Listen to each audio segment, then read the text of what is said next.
Hello students. कल हमने excretion का चैप्टर शुरू किया था और जिसमें हमने excretion through general body surface पढ़ा था। आज हम दूसरे प्रकार का एक्सक्रीशन देखते हैं प्राणियों में, excretion through protonephridial system and flame cells, आदि वृक्क तंत्र व ज्वाला कोशिकाओं के द्वारा उत्सर्जन की क्रियाविधि। इसमें सबसे पहले आता है अपना फेसियोला या लिवर फ्लूक में उत्सर्जन, एक्सक्रीशन इन फेसियोला। संघ सिलेंट्रेटा तक के प्राणियों में उत्सर्जन के लिए विशिष्ट अंग न होने के कारण उत्सर्जन शरीर की सामान्य सतह से विसरण विधि द्वारा होता है, परंतु फेसियोला या लिवर फ्लूक में उत्सर्जन के लिए विशिष्ट संरचनाएं पाई जाती हैं। लिवर फ्लूक एक त्रिस्तरीय प्राणी होता है तथा अंतः परजीवी के रूप में पोषक की वित्त वाहिनी में रहता है। शरीर की प्रत्येक कोशिका बाहरी वातावरण के संपर्क में नहीं आती है, अतः उत्सर्जित उत्पादों को बाहर निकालने के लिए इसमें विशिष्ट संरचनाओं का विकास हुआ है। लिवर फ्लूक में उत्सर्जन के लिए ज्वाला कोशिकाएं या आदि वृक्क पाए जाते हैं। लिवर फ्लूक में उत्सर्जित तंत्र। लिवर फ्लूक का उत्सर्जित तंत्र ज्वाला कोशिकाओं, फ्लेम सेल्स या प्रोटोनेफ्रिडिया एवं उत्सर्जी वाहिनियों के बने जाल का बना होता है, जिसे आदि वृक्क तंत्र प्रोटोनेफ्रिडियल सिस्टम कहते हैं। उत्सर्जी वाहिनियां परस्पर मिलकर एक मुख्य उत्सर्जी वाहिका में खुलती हैं, जो स्वयं पश्च सिरे पर उत्सर्जी छिद्र द्वारा बाहर खुल जाती हैं। ज्वाला कोशिकाएं एवं उत्सर्जी वाहिनियां, इसके बारे में हम देखते हैं क्या होता है। लिवर फ्लूक में अनेक ज्वाला कोशिकाएं पाई जाती हैं, जो मीसेनकाइमी कोशिकाओं का रूपांतरण होती हैं। जो मीसेनकाइमल सेल्स होती हैं, उससे यह रूपांतरित और मॉडिफाइड होती हैं। ये कोशिकाएं पूरे मीसेनकाइम में फैली रहती हैं। ये कोशिकाएं अनियमित आकार की होती हैं तथा इनमें से कूटपादीय प्रवर्त निकले रहते हैं। ये प्रवर्त मीसेनकाइम में फैले रहते हैं। प्रत्येक ज्वाला कोशिका भीतर से खोखली होती है। इसकी गुहा में लंबे लंबे पक्षाभ और सीलिया लटके रहते हैं। इन पक्षाभों की उत्पत्ति कोशिका द्रव्य में उपस्थित आधारी कणिका से होती है।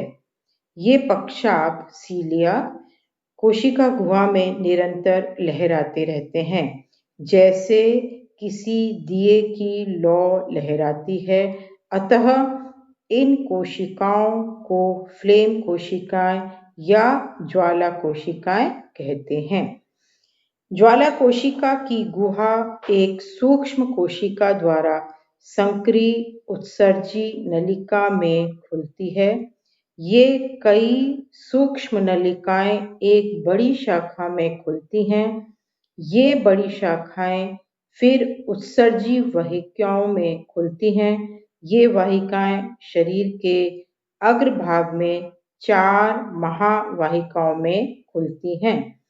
इनमें से 2 पृष्ठीय तथा 2 अधरीय होती हैं। ये चारों वाहिकाएं एक मुख्य, मध्य, अनुदैर्ध्य उत्सर्जी वाहिका मीडियन लॉन्गिट्यूडनल एक्सक्रीटरी कैनाल में खुल जाती हैं। बीच बीच में शरीर के अन्य भागों से भी वाहिकाएं आकर इसमें खुलती रहती हैं। अंत में यह मुख्य वाहिका शरीर के पश्च सिरे पर उत्सर्जी छिद्र द्वारा बाहर खुल जाती है। इसका अभी हम चित्र आपको बताएंगे और एक्सप्लेन करेंगे। इसको आप देखिए। यदि हम फेसियोला का चित्र देखें तो उसके एक्सक्रीटरी सिस्टम में हमें किस तरह से दिखाई देता है, ये देखिए आप। ये फेसियोला के इधर माउथ है, दिस इज ओरल सक्कर, इसको चारों तरफ ये घेरे हुए oral sucker, this is gonopore and this is acetabulum.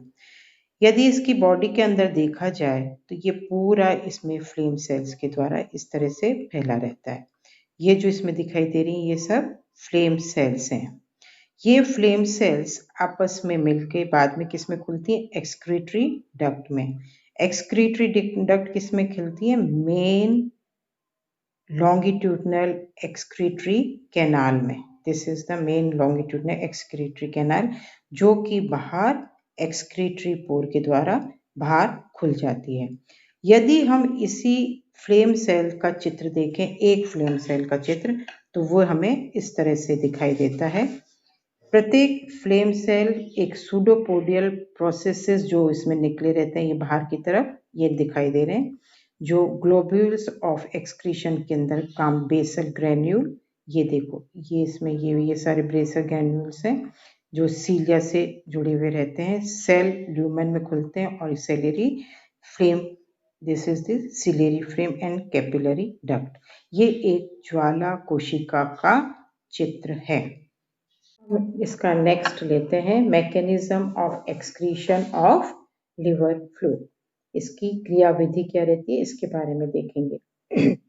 Liver fluke में उपापचय के फलस्वरूप वसीय अम्ल तथा अमोनिया मुख्य उत्सर्जी पदार्थों के रूप में उत्पन्न होते हैं। ये उत्सर्जी पदार्थ शरीर के विभिन्न भागों से मेसेनकाइम में विस्तृत हो जाते हैं।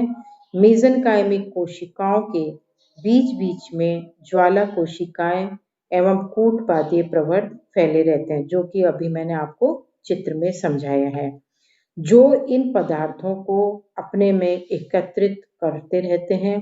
ज्वाला कोशिकाओं की गुहा में उपस्थित पक्षाभ निरंतर गति करते रहते हैं, जो इन उत्सर्जी पदार्थों को आगे चलाते रहते हैं। उत्सर्जी पदार्थ निम्न मार्ग का अनुसरण करते हुए बाहर निकल जाते हैं। कैसे? सबसे पहले उत्सर्जी पदार्थ किसमें आते हैं? मेसेनकाइम में, फिर ज्वाला कोशिकाओं में, फिर केशिकाओं में, फिर महावाहिकाओं में, फिर मुख्य मध्य अनुदैर्ध्य वाहिका में, मेन लॉन्गिट्यूडिनल एक्सक्रीटरी कैनाल में, फिर उत्सर्जी छिद्र के द्वारा बाहर निकल दिए जाते हैं। अब हमारा नेक्स्ट आता है टीनिया सोलियम में उत्सर्जन, excretion in taenia solium. Taenia liver fluke की तरह ही अंतः परजीवी जंतु है, एंडोपेरासाइट, तथा इसका उत्सर्जी तंत्र निम्नलिखित संरचनाओं का बना होता है। इसमें क्या पाया जाता है? पहला फ्लेम सेल्स और दूसरी एक्सक्रीटरी कैनाल्स। पहले हम देखेंगे फ्लेम सेल्स के बारे में। ज्वाला कोशिकाएं पैरेन्काइमा कोशिकाओं से रूपांतरित होती हैं।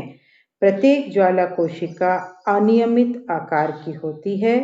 इसमें कई अत्यधिक शाखित कूटपादीय प्रवर्त पाए जाते हैं, जो पैरेन्काइमी कोशिकाओं के बीच फैले रहते हैं। ज्वाला कोशिका भीतर से खोखली होती है तथा इसकी गुहा में केंद्रक के पास के विकसित पक्षाभों का गुच्छा पाया जाता है, जो दिए की लौ की तरह निरंतर लहराते रहते हैं। प्रत्येक कोशिका एक महीन केशिका में खुलती है। इसकी अब हम देखेंगे एक्सक्रीटरी कैनाल्स और उत्सर्जी नाले। टीनिया के शरीर के पूरी लंबाई में 4 अनुदैर्ध्य उत्सर्जी नाले पाई जाती हैं, 4 लॉन्गिट्यूडिनल एक्सक्रीटरी कैनाल्स। इनमें से प्रत्येक पार्श्व में, लेटरल साइड में, 2 अनुदैर्ध्य नाले पाई जाती हैं। प्रत्येक पार्श्व में इन नालों की स्थिति इस तरह की होती है कि एक इनमें से पृष्ठीय तथा दूसरी अधरीय होती है, एक डोर्सल साइड पे, दूसरी वेंट्रल साइड पे होती है। इनमें से दोनों पृष्ठीय नालें जो कुछ देह खंडों तक नहीं पाई जाती हैं, बाद में विलुप्त हो जाती हैं, जबकि अधरीय जो वेंट्रल साइड की नालें अंतिम प्रोग्लैटिड तक फैली रहती हैं। अधरीय नाले प्रत्येक प्रोग्लेटिड के अंतिम भाग में आपस में एक अनुप्रस्थ नाल और ट्रांसवर्स कैनाल द्वारा जुड़ी रहती हैं। स्कॉलेक्स वाले भाग में उत्सर्जी नालें आपस में वृक्क की जालक और नेफ्रीडियल प्लेक्सिस द्वारा आपस में जुड़ी रहती हैं। उत्सर्जी नालें भीतर से क्यूटिकल द्वारा आस्तारित होती हैं।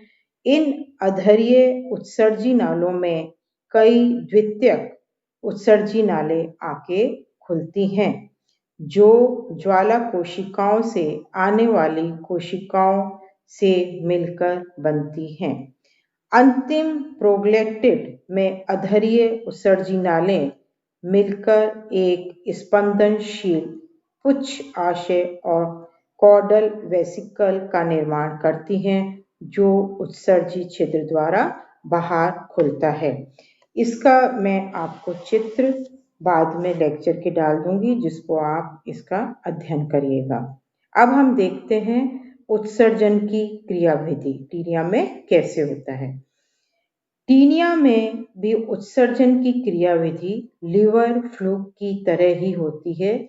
इसमें उपापचयी क्रियाओं द्वारा उत्पन्न अपशिष्ट पदार्थ पेरेन्काइम कोशिकाओं में विसरित हो जाते हैं, जहां से ये ज्वाला कोशिकाओं द्वारा एकत्रित कर उत्सर्जी नालों में छोड़ दिए जाते हैं।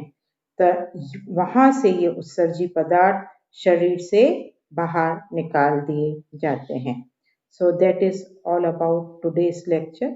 Thank you so much. Good day.